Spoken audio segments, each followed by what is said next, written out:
오늘 이제 제가 말씀드릴 부분은 세 영역인데요. 먼저 GRE가 어떤 시험인지 한번 알아보고, 그 다음에 각 구성에 있어서의 시험 전략, 그리고 어떻게 하면 좀 GRE를 빨리 끝낼 수 있을지 그런 거를 중심으로 말씀을 드릴게요. 네, GRE는 대학원을 들어가는 데 있어서 필요한 시험이에요. 자, 그럼 대학원을, 미국 사람들은 사실 대학도 많이 안 가는 사람도 많잖아요. 우리나라처럼 학구열이 높은 나라가 아니잖아요. 대학원이라는 건 진짜 고등교육이거든요. 그러니까 굉장히 셀렉티브한 사람들이 가서 공부를 하는 곳이잖아요. 그러니까 여기서 요구되는 지적인 능력이라는 것은 상당히 월등한 능력을 필요로 한다는 거예요. 자, 그걸 테스트하는 거거든요. 그렇기 때문에 시험 자체 수준은 상당히 높아요. 그리고 실제로 테스트하는 영역도 보시면은 어떤 리즈닝 이런 영역들을 시험하는 게 되게 많거든요. 네, 자, 그래서 일단 보시면 우리가 이제 유학을 갈 때 필요한 것들이 자, SOP, 자기소개서 같은 거 쓰죠. 그 다음에 추천서 받아요. 레퍼런스 받죠. 그 다음에 점수로서는 토플 필요하고, 그 다음에 GRE를 필수적으로 대학원에서 요구하는 경우들이 많죠. 자, 그 다음에 자, 여러분이 이제까지 쌓아온 GPA가 있어요.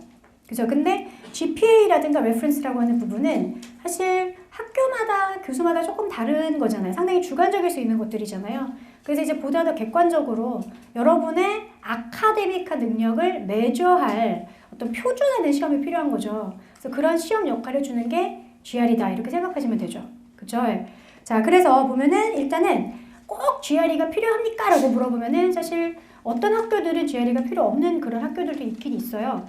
근데 대부분의 입학 여건에서 GRE를 필수적으로 요구하는 곳이 많기 때문에 여러분이 만약에 뭐 한 학교만 지원할 거 아니시라면 적어도 우리가 지원할 때 한 적게는 3개서부터 많게는 막 9개, 10개까지 지원하시는 분들도 있거든요. 이제 그런 스펙트럼을 넓게 가지시려면 GRE를 보시는 것이 사실 시험을 지원하는 데 있어서 조금 유리하지 않을까 이런 생각이 들긴 해요. 자, 그리고 이제 최근에 보시면 일반 대학원에서 원래 GRE는 보는 건데 경영대학원에서도 그 채택이 늘어나고 있어서 실제로 수강하시는 분들 중에서 경영학과 출신들이 많이 GMAT 대신에 GRE를 보시는 분들이 있어요. 늘어나고 있는 추세고요. 그 다음에 자, 보시면 점수는 5년간 유효하거든요. 그러다 보니까 토플은 유효기간이 얼마죠? 2년, 그렇지? 그러다 보니까 이제 시간이 여유가 많아요. 앞으로도 한 4년 후에 유학 갈 거야. 이런 사람들. 토플 해놓으면은 어때? 점수 금방 삭발돼 버리잖아요. 그러니까 GRE를 먼저 하시는 분들도 꽤 있어요. 그럼 시험의 난이도로 보면 사실 GRE가 더 어렵거든요. 근데 그냥 GRE 먼저 끝내고 토플 시작하시는 분도 있다는 거. 네, 시험 유효기간으로 인해서. 자, 그리고 예전에 예를 들면 내가 GRE 시험을 본 사람들 있잖아요. 5년이 아직 안 됐어. 그럼 이전 점수로 지원하실 수 있어요. 컨버전 가능하거든요. 그래서 그렇게 실제로 지원해서 굳이 시험 보지 않고 다시 새 시험 보지 않고 가시는 분들도 있고요. 아셨죠? 네.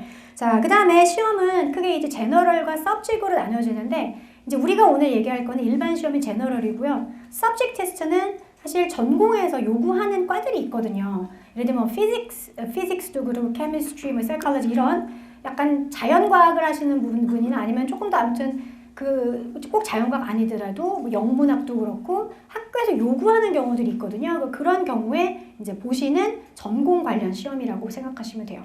그래서 오늘 우리는 지금 아까 말한 대로 제너럴 테스트 위주로 이제 얘기를 진행을 하도록 하겠어요. 자, 아이고 보시면 자, 먼저 이제 토플하고 GRE를 제가 일단 비교를 띄워놨는데요. 가장 우리가 이제 친근한 시험이 토플이니까 요거랑 비교해서 두 개를 생각을 해보시면 조금 이해가 훨씬 더 쉬울 것 같아요. 자, 토플은 기본적으로 이 사람의 뭐를 테스트하는 거예요? 플루언시예요, 플루언시. 그죠? 이 사람이 정말 미국 가가지고 기본적으로 영어 할 수 있고 소통할 수 있는지 그런 거를 테스트하는 거죠. 스피킹 들어가 있고 기본적인 이제 리딩 물론 옛날보다 어려워졌지만 자, 그런 시험들인 반면에 아까 말한 대로 GRE라고 하는 것은 꼭 외국인을 대상으로 하는 시험이 아니잖아요. 내국인도 대상으로 하고 있고 자, 그 다음에 아까 말씀드린 대로 어려운 시험이라서 스포큰 잉글리시를 대상으로 하는 게 아니라 자, 이렇게 리튼 잉글리시를 대상으로 해요. 그래서 얼마나 어느 정도의 수준의 이제 그런 어휘나 문장들이 나오는지를 제가 아주 간단한 샘플을 여기다가 한번 넣어드렸어요. 자, 일반적으로 빈출되는 단어의 그냥 아주 전형적인 예들이에요. 자, 윗줄을 한번 보시면 쭉 한번 보시죠. 뭐 prolix, laconic, evanescent 이런 단어들을 잘 들어보셨나요? 그죠? 이런 단어는 미국 애들한테 물어봐도 몰라요. 그러니까 걔네도 공부해서 가는 거거든요. 아셨죠? 그렇고 그 다음에 이제 아주 전형적으로 나올 수 있는 문장의 구조 이런 게 들어가 있는 자 문장을 하나 샘플로 넣어드렸어요. 두 번째 한번 읽어보시면 딱 읽었을 때 무슨 말인지 잘 와닿지 않고 그 다음에 문장도 상당히 복잡하고 긴 것들 그런 것들을 이제 주로 시험에서 아주 빈번하게 내고 있어요. 그래서 실제로 시험을 이제 보시면 자, 이 대학원 능력 수준의 평가라고 하는 게 도대체 뭐냐 놓고 보면은 자, 첫 번째 일단 고급 어휘에서 그게 많이 드러난다고 봐요. 그러니까 미국 일반 사람들은 잘 모르는 어휘 그런 것들을 아주 빈출하고 있고요. 그다음에 두 번째는 자, 이 이제 토플 같은 경우는 외국인을 대상으로 하다 보니까 어느 정도 문장이 길어지면 쪼개주죠. 끊어줘요. 근데 그런 게 전혀 없다는 거죠. 뭐 6문장, 7문장 그냥 계속 생각이 따라가는 대로 그냥 문장을 기술하거든요. 그런 과정에서 여러분이 그 핵심적인 아이디어를 못 찾으면 무슨 말인지를 완전히 잃게 되는 그런 식의 문장 구조 및 문장 기술. 자, 그 다음에 세 번째 토플 같은 경우는 비교해서 보시면 사실 리딩 컴프레hen션 하나, 2개, 3개 이 정도의 지문에 문항이 몇 개 딸리죠? 12개? 이렇게 나오죠.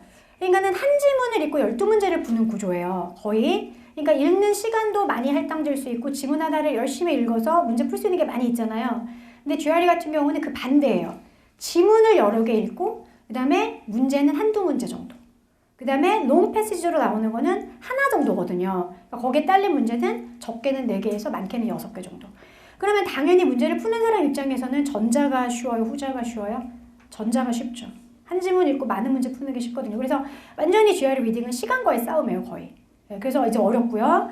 자, 그 다음에 문제가 단순한 어떤 단어를 물어보는 이런 문제보다 논리, 추론 이런 문제가 압도적으로 많은 그런 구조를 띠고 있고요. 아무래도 높은 수준의 역량이니까.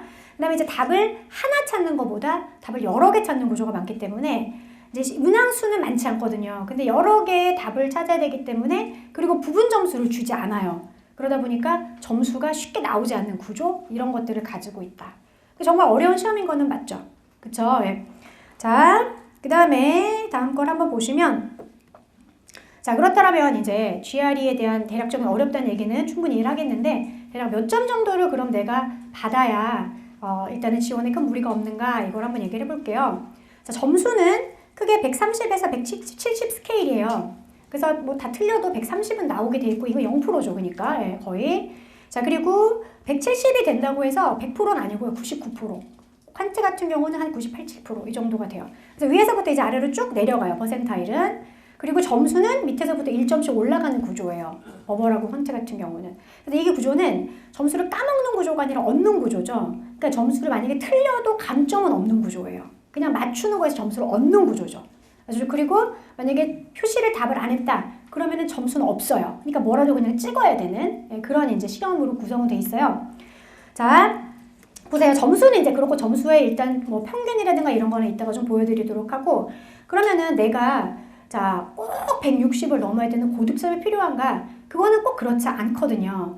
사실 요구되는 전공에 따라서 예를 들면은 경제학, 심리학 뭐 이런 쪽, 인문학 이런 쪽들은 상당히 높은 점수를 필요할 수밖에 없는 게 읽는 책도 많고 그 다음에 좋은 학교에서는 들어오는 후보자들의 역량도 굉장히 뛰어나요.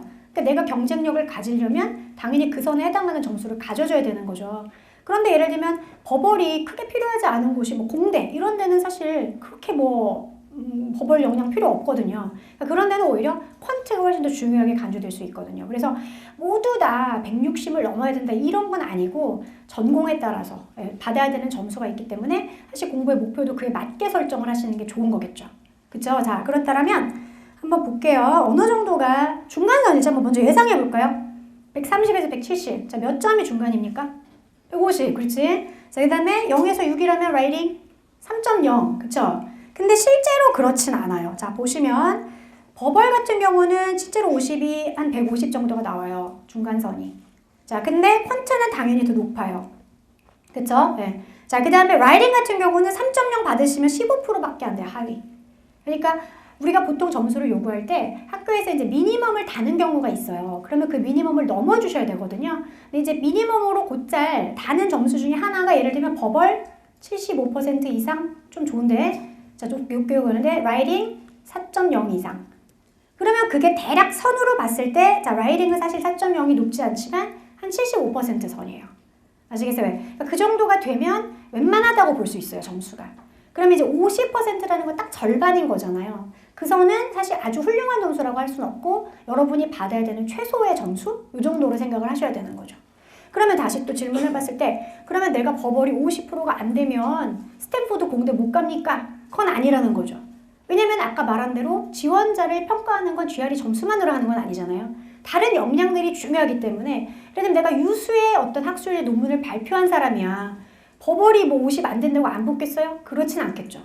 그쵸? 예. 그러니까 그거는 학교마다 사실은 다르기 때문에 스스로 리서치 해보실 필요가 있다는 거예요. 아시죠? 그러니까 우리가 오늘 얘기하는 건 대략적인 평균. 아주 그거를 얘기하는 거죠. 자, 그러면 이제 우리가 고득점이라고 하는 거는 아까 말한 대로 75% 이상부터가 출발이 되고요. 그 다음에 아주 하이어 스코어는 이제 90% 이상. 이렇게 되는 부분이 아주 높은 점수. 자, 이렇게 들어가요. 그 다음에 보통 이제 라이팅 평균을 보시면 외국인과 내국인이 달라요. 그래서 외국인의 라이팅 평균은 거의 3.6 정도로 나와 있고요. 아시죠? 그러니까 여러분 시험을 보시면 이 중에 한 절반은 3.5점대예요. 공부하셔서 보셔도.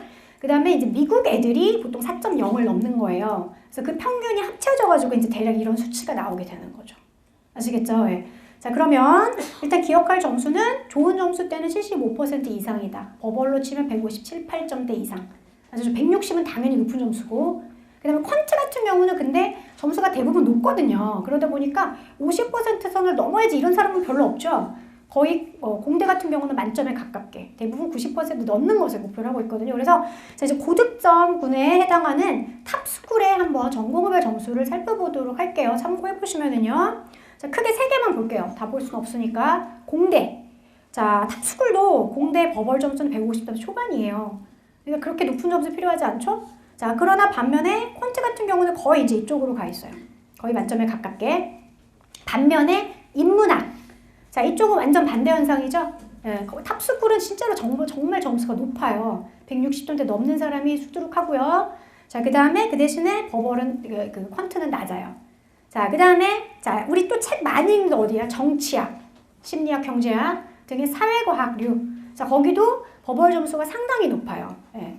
자, 그리고 생각보다, 퀀트는 별로 높지 않네요. 아시죠? 그래서 이런 부분을 참고하셔서 내 전공에 맞게 공부 계획을 수립해야 한다. 아셨죠? 예, 점수도 다르다. 아셨죠? 그렇게 일단 정리를 하고 넘어갑니다.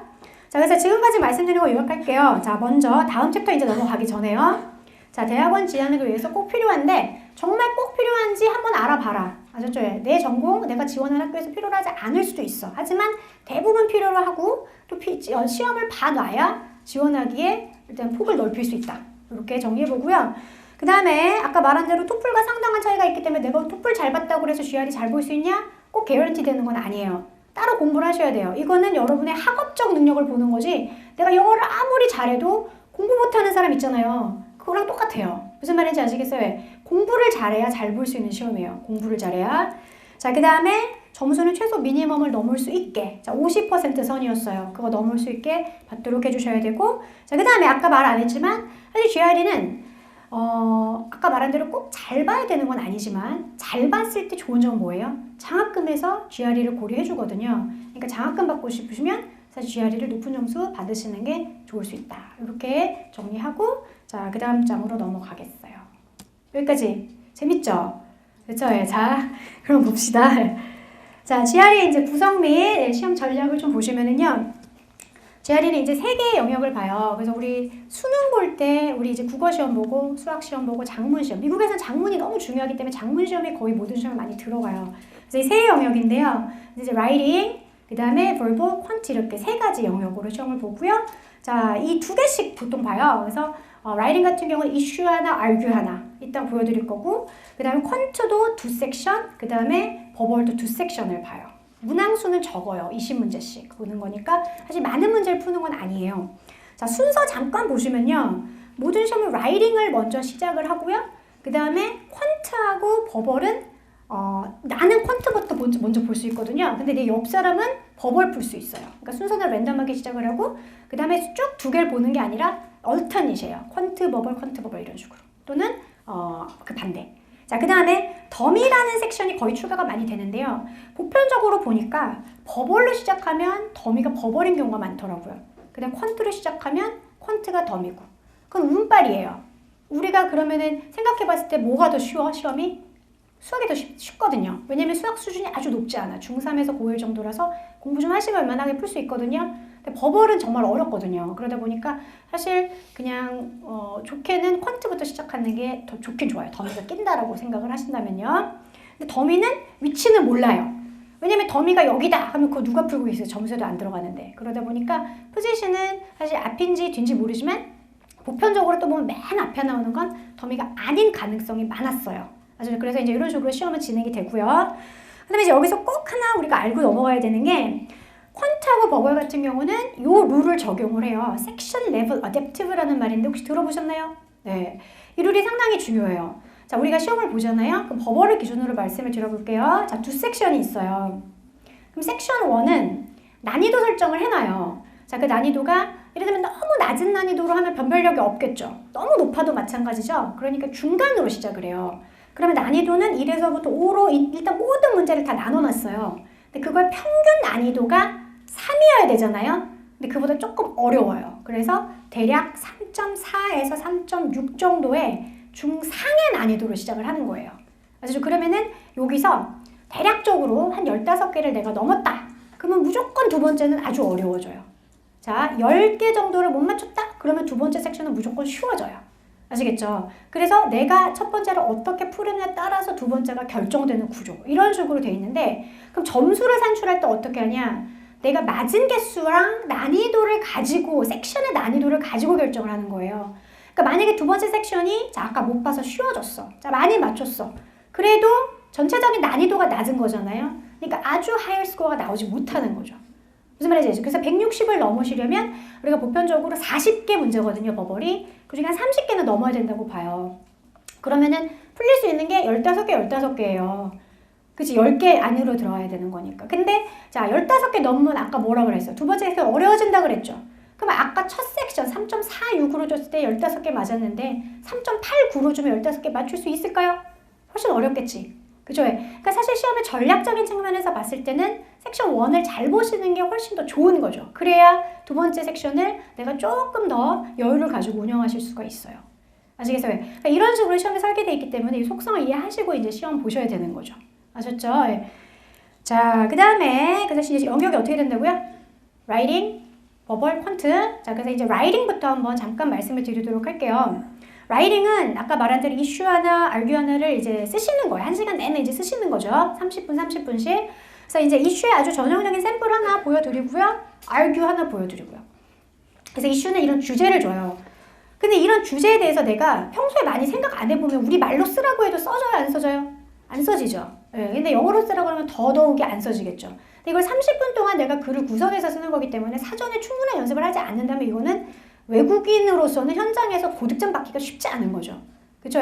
그래서 대부분은 점수가 나오는 것은 사실 알규예요. 알규는 이제 충분히 여러분이 연습을 하고 가요. 그래도 알규가 훨씬 더 쉽다는 거야, 이슈보다는. 왜냐면 글을 쓰기가 훨씬 더, 왜냐면 남의 써놓은 거, 자, 그거 어택하는 게 쉽죠. 내가 내 아이디어 개진하는 것보다. 그런 구조라고 보시면 돼서, 실제로 이제, 자, 보시면은, 자, 문제는 이렇게 다 ETS에서 제시를 해놨거든요. 예, 그래서 문제 풀이 이미 다 공개를 했어요. 그런데도 불구하고 너무 풀이 많은 거예요. 그러다 보니까는 이거를 구조화해서 문제 정리하기가 사실 개인으로서는 쉽지 않은 거죠. 그러니까 그런 어떤 전문적인 곳의 도움을 사실은 라이팅 같은 경우는 내가 미국에서 공부하신 게 아니라면 사실 받아보시는 것이 훨씬 더 공부를 조금 더 효율적으로 끝낼 수 있어요. 어떤 게 그룹 지어져서 내가 묶어서 생각할 수 있고 어떤 식으로 이 글을 논박해야 되고 어떤 식으로 글을 전개해야 되고 사실 그런 것들이 다 스며들어 있어야 되잖아요. 네, 근데 그런 부분이 개인으로서는 사실 쉽지 않고 그 다음에 내가 글을 썼는데 정작 뭐를 제대로 썼고 아니고 문법은 맞고 틀리고 이런 거를 어디서 받아요? 피드백을 받으셔야 되잖아요. 그쵸? 그래서 이 부분에 이제 시험 전략은 지금 제가 말한 부분을 사실 스스로 하시는 거죠. 근데 스스로 하는 게 어렵다면 아까 말한 대로 전문적인 어떤 피드백을 받을 수 있는 것을 이용을 하시던지 자, 그 다음에 브레인스토밍을 같이 해줄 수 있는 자, 그런 어떤 그룹을 찾던지 뭐 이런 식의 뭔가가 있어야 되는 거죠. 자, 그 다음에 두 번째 자 보시면은 퀀트예요. 퀀트는 아까 말한 대로 점수가 제일 잘 나오는 곳이에요. 그래서 공부 기간으로 우리가 얘기를 해봤을 때 라이팅 같은 경우는 자 그냥 우리 토종으로 생각을 해봤을 때 최소 2개월은 공부를 하셔야 돼요. 2개월 공부를 내내 한 거예요. 근데도 아까 말한 대로 점수가 3.5에서 6 이 정도밖에 안 나온다는 거예요. 글쓰기 어려우니까요. 근데 이제 퀀트 같은 경우는 사실 아까 말한 대로 중3에서 고1 정도의 수준인데 다만 문제는 뭐냐면 영어로 문제를 푸는 거잖아요. 그러니까 그 영어의 용어들, 수학적 용어들을 모르시면 문제 푸는데 당연히 압스터클이 되겠죠. 그죠? 걸림돌이 되겠죠?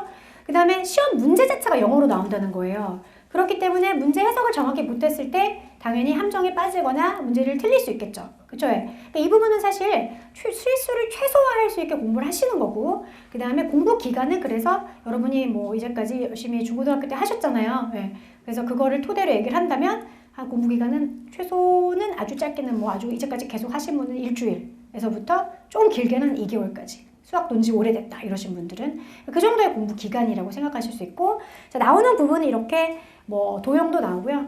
아셨죠? 그 다음에 산수도 나오고 여러 가지가 나와요. 아셨죠? 그래서 이렇게 이제 말씀을 드리도록 하고요. 자, 그 다음에 이제 넘어가서 버벌 문제, 버벌을 한번 얘기해 보도록 할게요. 이 부분은 조금 상세히 얘기를 해드릴 건데요. 자, 먼저 버벌은 다시 한번 정리하면 20문제를 푸시는 거예요. 20문제 구성은 다음과 같아요. 먼저 텍스트 컴플리션이라고 해서 푸는 유형이 한 6문제. 자, 여기 한번 비교해보세요. 텍스트하고 센텐스의 차이가 뭐죠? 센텐스는 한 문장이지. 자, 텍스트는 여러 문장이죠. 그쵸? 자, 그 다음 reading comprehension. 그러면 얘네 셋 다 모두 다 뭐를 기준으로 해요? 문장을 기준으로 해요. 그러니까 단어만 아까 말한 대로 단순히 물어보는 건 많이 안 나와요. 그러니까 RC가 약한 사람은 사실 이 GRE 버벌에서 고득점 받기가 쉽지 않다는 거예요. 아시겠죠? 네, 그렇고, 자, 문제는 TC가 6문제, 그 다음에 SE가 4문제, 자, 센텐스 이퀴벌런스라고 불리고요. 그 다음 reading comprehension이 10문제에서 총 20문제를 자, 30분 동안 2번을 푸시게 되는 구조예요.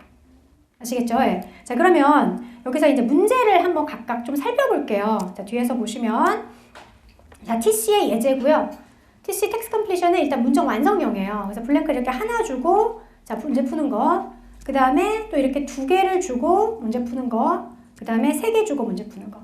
텍스트이기 때문에 문장은 한 문장 이상이고 최대 5문장까지 줘요. 자, 그 다음에 SE도 똑같은 문장 완성형이에요. 자, 그런데 보시면 이렇게 차이점, 형태적인 차이점은요. 얘는 박스 안에 단어가 들어가 있죠. 그 다음에 얘는 박스 밖에 단어가 들어가 있고요. 그래서 여기서 문장을 이퀴벌런트하게 답을 2개 찾으시는 거예요. 자, 그럼 아까 답을 여러 개 찾는 구조가 많다고 말씀드렸었죠. 그러니까 얘도 답을 2개 찾아야 돼요. 자, 그러면은 부분 점수가 있다고 없다고? 부분 점수가 없어요. 다 맞추셔야 되고, 그 다음에 얘 같은 경우도 지금 3개 고르시는 거잖아요. 그러니까 이 중에 여기 하나 틀렸다? 그럼 점수 없어요. 무슨 말인지 아셨죠? 예. 그 다음에 얘도 마찬가지죠. 얘도 이거 하나 틀렸다? 그럼 점수 없고. 이런 식으로 이제 구성이 되어 있는 거예요. 그래서 이게 10문제인데, 사실 이제 우리가 아까 한 고득점을 원하시면 한 157 이상을 맞으시려면 적어도 한 25개 정도는 맞추셔야 되거든요. 그러면은 한 2분의 1 해보세요. 대략 몇 개 나옵니까? 한 13개 정도 나오죠. 그래서 13개를 맞추셔야 되는데 지금 이게 10문제거든요. 그쵸? TC와 SE를 합쳤을 때. 그러면은 여기서 대략적으로 봤을 때 RC랑 다시 반 해보시면 몇 개 나와? 한 7개 정도는 최대한 맞춰주셔야 된다는 얘기거든요. 그쵸? 그래서 보면은 이제 점수를 되게 딸 때는 이제 공부를 안 하시면 단어가 약하기 때문에 SE 문제를 풀 수가 없어요. 왜냐면 SE는 거의 다 단어를 측정하는 부분이거든요. 근데 공부를 하시면 여기서 점수가 확 올라가요. 그 섹션 1을 기준으로 봤을 때 SE 4개는 무조건 다 맞추셔야 되고, 그 다음에 TC를 한 3, 4개 정도는 맞춰주셔야 된다는 거예요. 근데 아까 6문제인데 3개면 반밖에 안 되지만 실제로 문제 답을 여러 개 찾아야 되는 구조에 블랭크 여러 개짜리가 많기 때문에 생각보다 이 점수 획득을 많이 못하는 경우가 많은 거예요. 그리고 문장이 아까 말한 대로 어려운 문장이 좀 많이 나오기 때문에 단어도 그렇고. 아시겠어요? 자, 그렇고요. 그 다음에 이제 여기서 우리가 RC를 넘어가기 전에 이제 문제 형태는 말씀을 드렸잖아요. 자, 문제 조금 더 본질을 얘기를 해보면은요. 아까 말한 대로 얘는 공칸을 주고 어휘를 기반으로 논리를 이용해서 문제를 채우시는 구조예요. 자, 그러다 보니까 어휘가 없으면 이 문제는 아예 접근 불가능해요. 내가 아무리 자, 총을 잘 쏴도 총알이 있으면 어때? 쏠 수가 없는 거잖아요. 네, 그런 거예요. 그래서 이제 어휘를 기본적으로 이 마스터하는 기간이 사실 여러분의 버벌의 공부 기간을 좌우한다고 보시면 되거든요. 아시겠어요? 자, 그래서 어떻게 어휘 공부하는지 조금 이따 말씀을 드리고, 지금 말한 대로, 자, 필수 어휘 없이는 문제 풀이 자체가 아예 불가능하고요. 그 다음에, 자, 답을 여러 개 찾는데 문장의 공칸을 채우는 거잖아요. 그러니까 대충 두리뭉실 해석해가지고는 거의 다 틀리는 거예요. 그래서 정확한 해석이 되게 요구되는 부분이라서 RC 예를 들면 여러분 연습하실 때 대충 읽고 답 찾았다? 그럼 그게 여기서는 상당히 걸림돌이 되는 거예요. 정확한 해석이 필요해요. 아시겠죠? 그래서 그런 게 이제 중요한 부분이고요. 측정 어떤 기준에서. 자, 그 다음에 제한 시간. 아까 말씀드리면, 자, 30분 동안 요게 지금 10문제잖아요. 그쵸? 그래서 시간을 배분해 보면은 대략적으로 봤을 때 reading comprehension이 읽는 양이 훨씬 많죠. 그러다 보니까 거기 조금 더 많은 시간을 줄 수밖에 없고, 그래서 에세이 같은 경우 4문제는 무조건 4분 내로 푸셔야 돼요. 1분에 하나 정도. 그 다음에 TC 같은 경우 6문제는 대략적으로 8분 안에 푸셔야 되거든요. 그러니까 아주 짧은 시간에 빨리빨리 판단하고 답을 고르셔야 되기 때문에 아주 숙련된 연습이 필요한 부분이에요. 사실 TC 같은 경우도. 아시겠어요? 네. 자, 이렇게 이제 돼 있고요. 자, 그렇다면 어떻게 이 TC-SE 문제를 접근할 수 있을지 잠깐 얘기해보고 넘어갈게요. 네. 자, 말씀드린 대로 여기서는 일단 어휘가 생명이에요. 맞죠? 자, 어휘가 없이는 아예 문제를 못 풀어. 몇 번 얘기하지만. 자, 그러다 보니까 빈출 단어를 꼭 암기를 해주셔야 되거든요. 근데 이제 시중에는 GRE 어휘집에서 나온 건 없어요. 맞죠? 그래서 그냥 뭐 워드 스마트라는 책도 있고 여러 가지 출판사들의 책이 있지만 딱히 이 GRE만을 얘기한 건 아니거든요. 근데 이제 이 거만어라고 하는 이제 학원에서 제작한 책이에요. 이거는 선생님들이 만든 책인데 요거는 GRE에 나왔던 단어만을 가지고 만든 책이긴 해요. 그러니까 당연히 적중도가 높을 수밖에 없고요. 그럼 거만어만 다 보면 됩니까? 그것도 아니죠. 그쵸? 근데 거만어가 대략 한 80~90% 정도의 이상의 단어를 커버하기 때문에 굉장히 적중률이 높다라고는 자신 있게 말할 수 있는 거죠. 그래서 이런 아무튼 단어집 하나 설정을 하셔서 이 단어를 아주 꼼꼼하게 공부를 하셔야 돼요. 어떻게 쓰이는지, 동의어는 뭔지, 반의어는 뭔지 이런 식으로. 아시겠죠? 그래서 그런 걸 이제 학습을 하셔야 되고요. 첫 번째. 그 다음에 무조건 문제를 그냥 푸는 건 아니에요. 확실히. 문제를 푸는 규칙이 있거든요. 그래서 그 규칙을 습득을 하셔야 되죠. 그래서 그게 이제 두 번째 단계고요. 그 다음에 이제 그런 게 어느 정도 완비된 상태에서 그 다음에 여러 가지 나와 있는 문제집을 가지고 문제풀이를 하시는 구조로 준비를 하시면 되는 거죠. 아시겠죠? 자, 그러면 말씀드린 대로 어휘 공부를 대략 어떻게 하는지 이 점은 좀 궁금하실 것 같아요. 워낙 어휘도 방대하고 그러다 보니까 여러분이 고득점을 위해서 외워야 되는 단어를 대략 이제 3,000단어 선으로 봐요. 그러니까 쉬운 단어 빼고 어려운 단어로. 아까 봤던 그런 어려운 단어로. 그래서 이제 이게 3,000단어가 근데 우리도 이제 어려운 말에 한자들 많이 있잖아요. 그런 것처럼 루트가 있는 경우들이 많이 있거든요. 그래서 첫 번째 단어를 조금 쉽게 정리하는 방법 중에 하나는 단어를 루트를 분석하는 거예요. 쪼개어 보는 거죠. 그래서 예를 들면 자, 하나 예를 드렸어요. 자, 이런 단어 들어보셨어요? mellifluous? 자, 그러면 그 옆 단어 들어보셨어요? superfluous? 여러분 어때요? 들어보셨나요? 안 들어봤어. 자, 그럼 마지막 affluent는요? 들어봤어요. 무슨 뜻이죠? 그렇지. 유복하고 풍요로운. 이제 맞아요. 여기 보니까 이 부분이 약간 공통적으로 보이지 않았어요? 예, 자, 이 flow 맞아요. flow. 이게 흐르다. 그죠? 넘쳐 흐르는 게 affluent.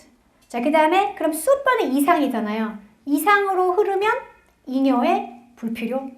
이렇게. 그 다음에 여기는 달콤한 게 흘러 소리가 감미로운. 이런 식으로 이 어근을 쪼개서 만약에 여러분이 단어를 외운다면 그냥 A, B, C, D, E 외우는 것보다는 훨씬 더 이펙티브하게 단어를 정리해 볼 수는 있어요. 확실히. 근데 모든 단어가 다 루트로 쪼개지진 않거든요. 어원이 불명확한 단어들도 있잖아요. 그러니까 그거는 컴바인 될 수밖에 없는 거고 아주 그지만 확실히 단어를 공부하기에 어려운 어휘를 공부하기에는 좋은 방법인 건 맞다. 아셨죠? 그래서 이런 방법을 한번 해보실 수가 있고요. 그 다음에 두 번째 많이 나오는 단어가 있어요. 확실히. 그래서 대표적인 거 두 개를 넣어드렸어요. 변덕스러운의 단어가 뒤에서 굉장히 많이 나와요. 그러면 예를 들면 자 이거를 따로따로 외우지 않아요. 한번 제가 몇 개 써볼게요. 자, 이 중에서 들어보신 거 있는지 한번 얘기해보세요. capricious 들어보셨어요? 자, fickle 들어보셨고 mercurial 들어보셨어요? 네. 자, 그럼 공부한 거네. volatile 이런 것도 들어보셨어요? 네. 그러니까 이런 식의 많이 나오는 단어를 일단 묶어 외우는 거예요. 왜냐면 동의어를 찾는 거니까. 아시겠죠? 그래서 그렇게 보실 수 있고 그 다음에 이제 일시적인도 마찬가지로. 그래서 이렇게 많이 나오는 빈출 단어는 묶어서 외우는 방법. 동의어로. 자, 그게 두 번째 방법이에요. 세 번째 단어에서 자, 뜻이 여러 가지가 있는데 많이 나오는 뜻이 있어요. 그래서 예를 들면 blunt 하면 어떤 뜻이 떠올라요? 칼날이 무딘. 그렇지 않아요? not sharp잖아요. 근데 시험에 나오는 뜻은 어떤 뜻이 많이 나오냐면 직설적인. frank 뜻이 훨씬 더 많이 나와요. 그런 거를 알아야 되는 거죠. 많이 나오는 뜻을 알아야 되는 거죠. 그렇죠? 자, 또 비교해서 보시면은 이렇게 빈출되는 뜻을 알고 또 단어가 되게 비슷한 게 많거든요. 그러니까 그런 비슷한 단어를 같이 묶어서 비교해서 외우시는 거예요. 그런 것도 효율적인 방법이 될 수 있겠죠. 예를 들면 자, 이런 단어 2개 들어보셨나요? flout, flaunt. 그죠? 너무 우리 스트레스 받네. 그죠? 오늘 설명이 왔는데. 자, 그죠? 아직 전혀 모르는데. 자, 그러니까 이렇게 비슷하게 생긴 단어가 많다고요. 아시죠? 그러니까 그런 거를 묶어서 안 헷갈리게 외워야 된다는 얘기지. 왜냐면은 분명히 섞어서 내거든요, 시험에서. 아시겠어요? 자, 그 다음에 또 보시면 마지막으로 자, second meaning이라는 걸 넣어드렸어요. 그래서 단어가 가지는 두 번째 뜻이에요. 시험에 역시 많이 나오는 뜻이에요. 그래서 list는 원래 우리가 알고 있는 거 뭐 열거하다죠. 그런데 시험에 나오는 뜻은 그게 아니라 기울어지다. 이런 식으로 시험에 나오거든요. 그러니까 이 시험이 참 재미난 시험인 거예요. 우리가 알고 있는 뜻 말고 실제로 문어적인 뜻. 아까 written text라고 그랬죠. 그러니까 written text에서 이걸 어떻게 쓰는지를 많이 생각보다 시험을 많이 하는 거예요. 아셨어요? 그래서 내가 원래 알고 있던 거랑 너무나 다른 뜻으로 문제를 풀게 되는 경우들이 많은 거죠. 그래서 이런 부분들을 다 짚고 넘어가셔야 되기 때문에 이 단어 공부가 사실 한 달에 딱 완성된다고 보기는 쉽지 않아요. 그래서 대략적으로 단어의 공부 기간은 2달 정도를 잡으셔야 되고 자, 저는 이제 거만어를 얘기하겠지만 어떤 어휘집을 선택하셔도 그거를 적어도 3번 정도는 봐야 돼요. 그래서 단어의 반응 속도가 짧은 시간 안에 문제를 빨리빨리 푸셔야 되잖아요.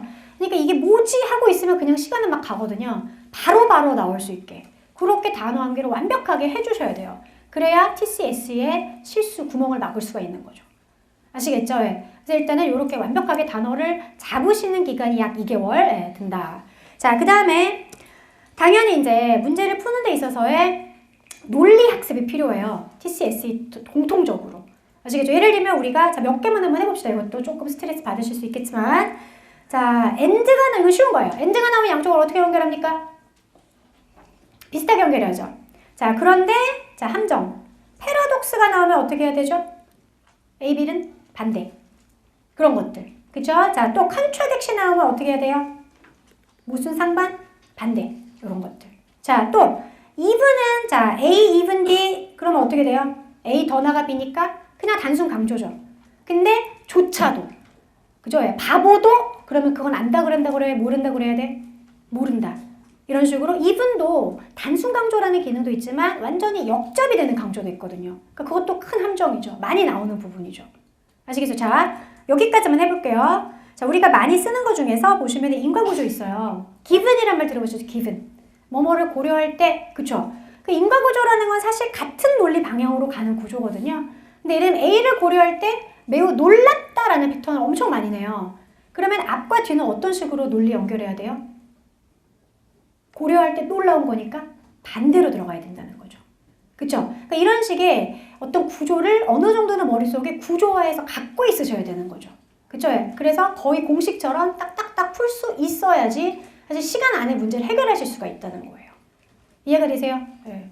그래서 이 부분은 반드시 학습이 필요해요. 그냥 내 느낌으로 TCSE는 고득점을 절대 할 수가 없어요. 물론 영어를 아주 잘하고 거의 네이티브에 가깝고 원래 공부를 잘해. 그런 분들은 가능하겠죠. 근데 이제 우리는 그런 사람들이 아닌 걸 기준으로 얘기하는 거잖아요. 그쵸?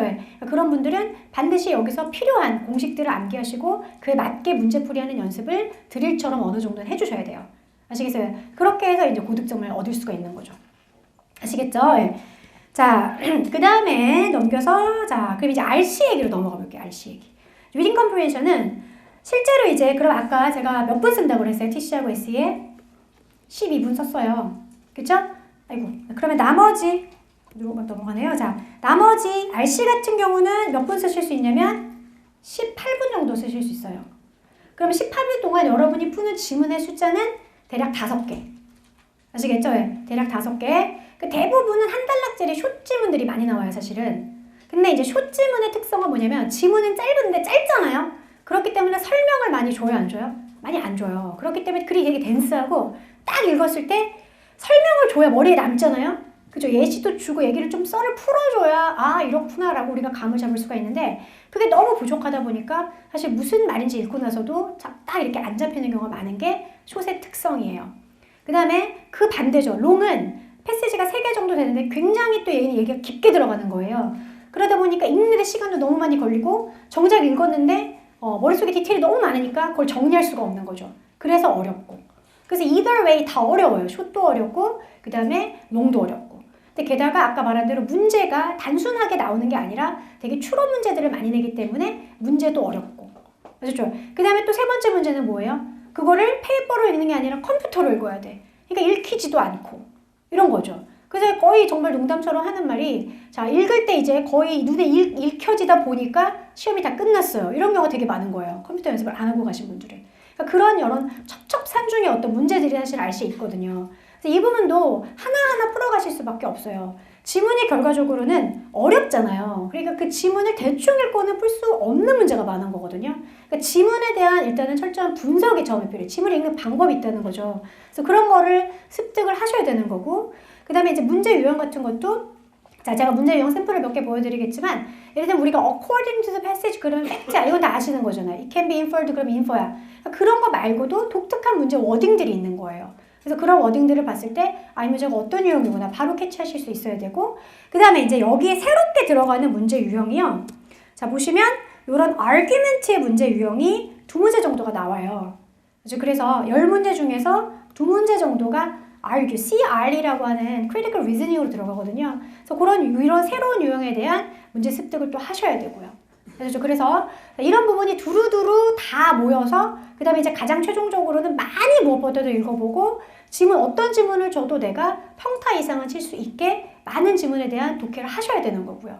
그리고 정말 최종적으로는 시간 안에 들어올 수 있게 리딩을 하셔야 되는 거죠. 그쵸? 자, 아까 말한 대로 내가 10문제를 푸는데 가질 수 있는 시간은 18분 정도밖에 안 돼요. 아무리 많이 잡아도.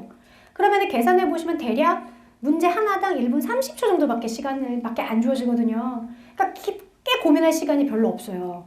아시죠? 그러니까 그런 식으로 굉장히 정말 진짜 높은 어떤 지적인 역량이 진짜 필요한 게 이제 RC인 거죠. 그래서 어려워요. 진짜로 어렵거든요. 자, 그럼 보세요. 제가 아까 문제 유형 물어본다고 말씀드렸잖아요. 자, 여기서 보시면 자, 첫 번째 거 한번 문제 유형. 직관적으로 한번 생각해 보시죠. 이건 많이 보셨죠? 토플에서도. 자, 이건 무슨 문제 유형이에요? 언급하지 않은 거니까 팩트고 네거티브 팩트죠. 그쵸? 팩트 유형이에요. 자, 두 번째는 무슨 유형이에요? 이런 거 보신 적 있어요? Supported by the passage. 지지되는 것은? 자, 1번 팩트, 2번 infer, 3번 메인 포인트 뭘까요? infer. 이 infer를 이런 식으로 문제 워딩해서 내고요. 자, 세 번째 보시죠. 자, 여기는 다음 중 어떤 질문에 대한 정보를 제공합니까? 자, 다시 1번 팩트, 2번 infer, 3번 메인 포인트 뭘까요? 네, 팩트. 이렇게. 그죠? 그러니까 이런 부분에 대해서 문제 유형은 이미 준비가 되어 있어야 돼요. 그리고 문제 유형에 있어서 각각 어떻게 문제를 태클할 수 있을지 그런 부분도 준비가 되어 있어야 되고요. 아시겠어요? 그리고 지문도 여러 지문을 읽어봐서 어떤 지문을 줘도 어느 정도 읽을 수 있는 준비가 되어 있으셔야 되고요. 그리고 최종적으로는 정오답을 가릴 줄 알고 그 다음에 컴퓨터로 읽는 연습이 되어 있어야 되고요. 아시겠어요? 자, 이런 부분들이 다 모여서 이제 여러분의 정말 현장에서 리딩 실력이 나오는 거거든요. 그러니까 이런 부분들이 한 달 안에는 이루어질 수가 없어요, 실제로. 아셨어요? 그러니까 버블 같은 경우는 최소 공부 기간이 2개월. 아셨죠? 근데 그렇다고 그러면 한 6개월 장기적으로 공부하면 점수가 잘 나올 수 있습니까? 그것도 아니라는 거죠. 왜냐면은 단어라고 하는 것을 여러분이 외웠을 때 아까 2개월 정도 외워야 된다고 그랬죠? 근데 그게 정말 최정점에 달하는 시점이 왜냐면 정말 외우고 열심히 외우거든요. 매일매일 외우기 때문에 한 2개월째? 2개월 말 정도가 되면 거의 피크예요. 그러니까 그때는 이제 아까 말한 그런 반응 속도가 나온다는 거예요. 근데 그 이상으로 넘어가면 이제 공부에 대한 열정도 시들고 이제 이렇게 되는 거죠. 예. 그러다 보면은 별로 효율이 오히려 떨어지는 거예요. 그렇기 때문에 대략적으로 봤을 때는 이제 공부 얘기로 가볼게요. 어떻게 계획 세울지. 그래서 이제 기간을 대략적으로 봤을 때요. 한 3개월 정도의 플랜을 보통 제시해요. 근데 실제로 해보니까 3개월 정도 안에 점수가 나오는 경우들이 많은 거예요. 아시겠어요? 그래서 여러분이 이제 지금 만약에 2월부터 자, 공부를 시작하셨다면, 자, 2월부터 공부를 시작한다면요, 4개월 정도 됐을 때는 시험을 한번 보실 필요가 있는 거예요. 그러니까 시험을 무한정 미룰 게 아니라 이때 정도에 한번 봐야 실제로 내가 무엇이 부족하고 뭐가 필요하구나라는 거를 절감하실 수가 있는 거죠. 그래서 아까 말한 대로 버벌이라든가 라이딩은 최소 공부 기간이 한 2개월 정도 걸릴 수 있어요. 그동안은 그냥 정말 마음을 비우고 GRE에만 전념을 하셔야 돼요. 아셨죠? 그 다음에 퀀트는 그보다는 공부 기간이 적어요. 근데 이거를 따로따로 하는 게 아니죠. 예를 들면 버벌 끝나고 라이딩 이런 구조는 아니고 같이 돌리시는 거예요. 3개를 한꺼번에 돌리기가 좀 어렵다? 그러면 2개씩은 같이 돌리셔야 돼요. 아셨죠? 그래서 한 번 시작한 공부는 시험 전까지 계속 가지고 가시는 거고요. 아시겠어요? 그래서 자, 첫 번째 단계는 일단 기본적으로 문제 유형, 단어 암기죠. 버벌 같은 경우는 문제 유형 습득, 그 다음에 연습 문제 풀이. 사실 이 과정이에요. 아시겠죠? 이거를 혼자 하셔도 되고, 그 다음에 이런 프로그램을 이용하셔도 해도 되고. 자, 일단은 저는 요걸 가지고 얘기를 해볼게요. 자, 말한 대로예요. 일단 단어 암기가 선행이 돼야 돼요. 아시겠죠? 단어 암기 해주시고, 문제풀이 해주시고, 그게 가장 첫 단계. 그 다음에 두 번째는 아까 말한 대로 혼자 단어 문제풀이 하셔도 돼요. 아셨죠? 근데 어쨌든 간에 문제풀이 단계 플러스, 자, 이 단어와 RC라고 하는 부분을 한꺼번에 한 달 안에 잡을 수 있지가 쉽지 않아요. 왜냐면 단어가 너무 많기 때문이죠. 한 달 해도 단어가 완전 정리가 안 되거든요. 그러니까 첫 달은 이렇게 사례를 계획을 세우는 게 나을 수도 있어요. 첫 달은 내가 단어랑 TCSE를 잡는다. 자, RC는 기본적인 문제 유형을 습득한다. 이렇게 계획을 잡으시고, 근데 두 번째 달이 됐는데도 계속 단어만 외우고 있고 TCSE만 하시면 안 되죠. 두 번째 달에는 반드시 RC의 양을 대폭 늘리셔서 RC를 해주셔야 돼요. 왜냐면 결국 고득점을 결정하는 건 RC거든요. 왜냐면 TC라고 하는 부분은 아까 블랭크가 많았죠. 그렇기 때문에 잘하는 사람도 실수하기가 쉬운 섹션이긴 해요. 그래서 실제로 정말 점수가 쉽게 빨리 나오게 하시려면 단어도 굉장히 중요하거든요. 왜냐면 그건 아까 말한 대로 모르면 문제를 못 푸니까. 하지만 RC가 받쳐주지 않고서는 고득점이 안 된다는 거예요. 아셨어요? 그래서 RC량을 대폭 늘리셔서 두 번째 달에는 학습을 해주셔야 되고, 아셨죠? 그 다음에 많은 문제를 풀어보시고, 자, 그렇게 해서 이제 시험 전까지 준비를 하셔야 되는 거죠. 이해가 되세요? 네. 자, 그런 식으로 준비를 해 주신다면 여러분이 충분히 3개월 안에 공부를 끝내실 수 있습니다. 네. 되게 이거 할 수 있을까? 뭐 이런 생각이 오늘 더 들었는지도 모르겠어요. 네, 괜히 제가 단어 막 알려줘가지고. 네. 근데 그런 건 아니고요. 네, 그게 된다고. 이거죠. 네, 그걸 얘기하려고 하는 거죠. 네. 자, 그래서 지금 한 방에 끝나는 걸로 이렇게 말씀을 드렸어요. 그래서 오늘 집에 가셔서요.